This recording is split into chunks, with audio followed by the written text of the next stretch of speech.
Hi, I'm Sarah with athriftymom.com, and today I'm going to talk to you a little bit about some frugal or thrifty gift ideas for Mother's Day. Mother's Day is about 2 weeks away, and each one of us have a unique situation in our lives, and each one of our moms are different. And so I don't think that you can necessarily stereotype what's the perfect Mother's Day gift. But when you do think of Mother's Day, normally you think about flowers. And so that's kind of what I wanted to focus on today, is that sometimes we may feel that because we have a limited budget, we're not able to give that perfect gift. But we as moms all enjoy flowers, even though they come in many different shapes or forms. Since we are talking about shop at home, one of the great ways that you can save is if you go to Pro Flowers. And right now they actually have a 25% off cashback offer.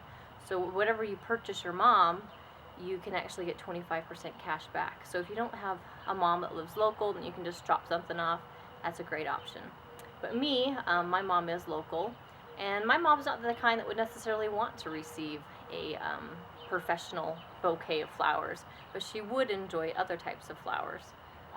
So today, from home from school, my son actually brought me, I think we've all received these or made these at one point in our lives, a cute little poem and a vase with a crepe paper flower.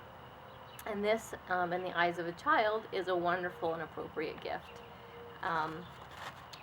Another, if you don't necessarily have a large budget, a lot of times you can look at what's around you. We have a really pretty lilac tree in our backyard, and the other day I was at my friend's house and her husband was outside and he was clipping her some lilacs to put on the kitchen table, and she was so excited about this, and it was just a really thoughtful, sweet gesture.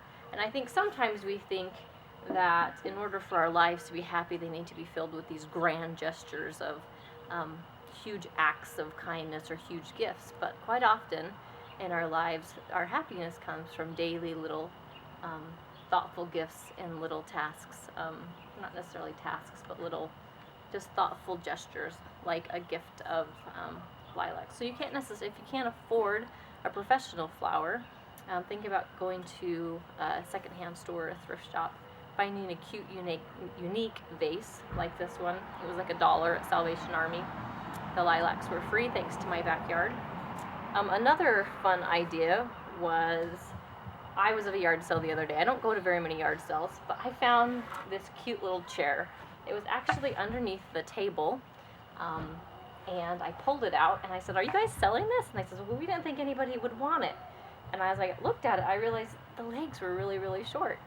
And then this old lady, she told me this cute story about how this was her grandfather's chair, and he owned a walnut orchard, and they had chopped the legs off so they could sit in the walnut orchards and peel the walnuts. And I just loved the history of the chair. I thought it was really cute, and she says, "Well, we didn't think anybody would want it," so I got it for a couple bucks, and it became, I'm going to give it to myself for Mother's Day. And I plan to set it on my porch. I don't know if I'm going to paint it to distress it or not, but I thought it would make the perfect flower pot holder just to welcome people into my home, and I really enjoyed it. So, to recap, I think when you're thinking about a Mother's Day gift, you need to remember that it's more the thought behind the gift, and every mother's unique and different. So check out some great online codes at shopathome.com. Like I said, Pro Flowers, you do get 25% back, cash back, or look at what's around you and give a gift in that way.